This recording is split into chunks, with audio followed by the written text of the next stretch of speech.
How to send friend suggestion on Facebook.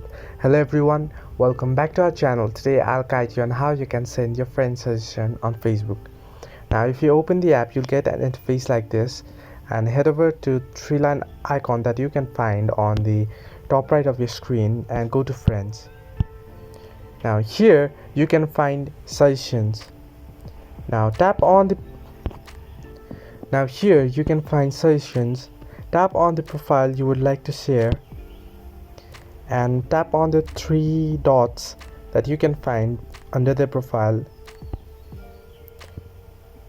and here tap on copy link.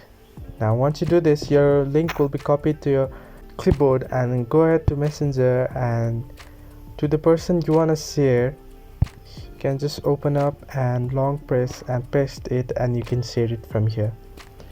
This way you can send friend suggestion on Facebook. Hope this helped. Do like and subscribe, and do not forget to leave a comment down below if you have any further issues.